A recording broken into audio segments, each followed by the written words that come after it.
Today, I have the honor of speaking about a remarkable man who means the world to us.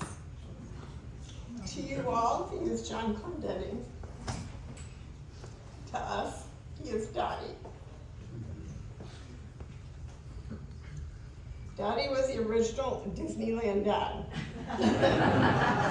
He literally took us and endured Disneyland and Magic Mountain every single year.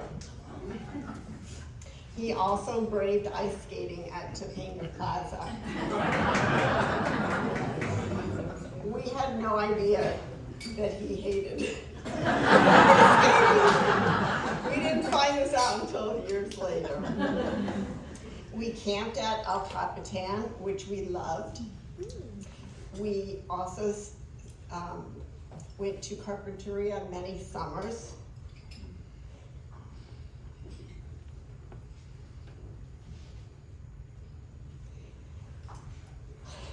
There we spent hours body surfing and diving into the waves. He never made us get out of the water. Andrea and I were fish, and he knew it. He then decided to step it up and camp at Yosemite National Park and tried to rough it with a 12 and 13-year-old. We were not a fan of roughing it in the bathrooms. The best part of that trip was when my sister Andrea said, "Daddy, I wish you didn't smoke." He impulsively threw packs of cigarettes into the campfire that night.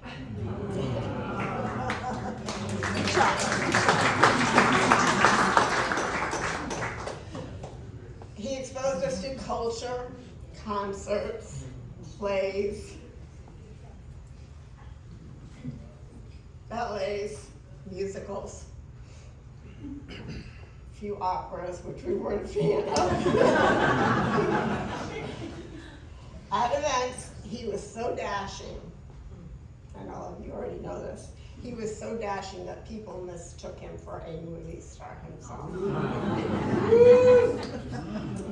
One summer we saw Annie. That summer, Andrea and I sang at the top of our lungs, "It's a Hard Knock Life." We had the album and we played it 50 times a day. And he never told us to stop.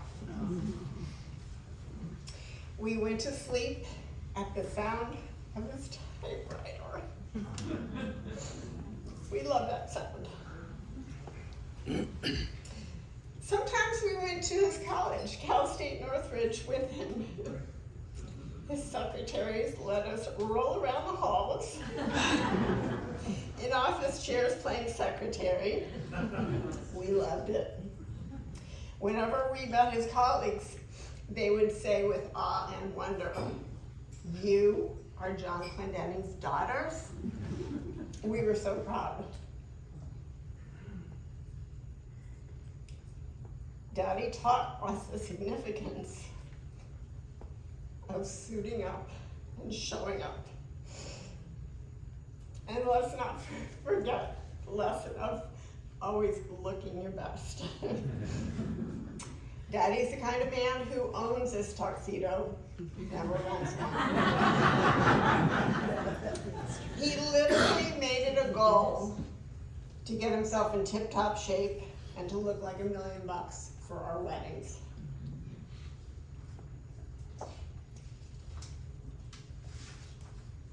With his eyes bluer than Paul Newman and better looking than Robert Redford. That's a true statement. We were so proud to have him walk us down the aisle.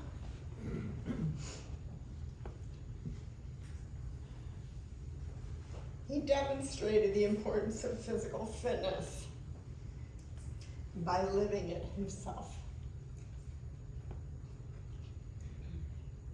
He taught us to play tennis and ski. Andrea thrived at those things. She skied black diamond slopes and actually served and volleyed in tennis matches. I, on the other hand, basically threatened to quit and complained most of the time. I learned to fight aging and make the most out of any situation from my dad. Just by watching him do just that. Thank you, Daddy. Yes, he was one to correct our English grammar. Instilling in us the value of being proper and poised. These lessons have shaped us to be the women we are today. And we thank you, Daddy. They say children learn more from their parents for what they do rather than what they say. Daddy demonstrates living with passion, and because of him, I strive to live each day with that same fiery conviction. Thank you, Daddy. As I close, I think it's only fair to acknowledge the heart surgery that Daddy endured last December, as we all waited for him to come out of surgery. Many things were happening in the supernatural realm. You see, we have a high priest who prays for us. My church and your church were united in prayer. This high priest is seated at the right hand of the Father, and his name is Jesus. God, thank you for healing Daddy. Thank you for making a way when there seemed to be no way, time and time again. I would like to offer an Irish blessing over my father. Will you join me today and stretch out your hand towards him? May the road rise up to meet you. May the wind be always at your back. May the sun shine warm upon your face and the rain fall soft upon your fields. And until we meet again, may God hold you in the palm of his hand. Amen. Amen. Amen.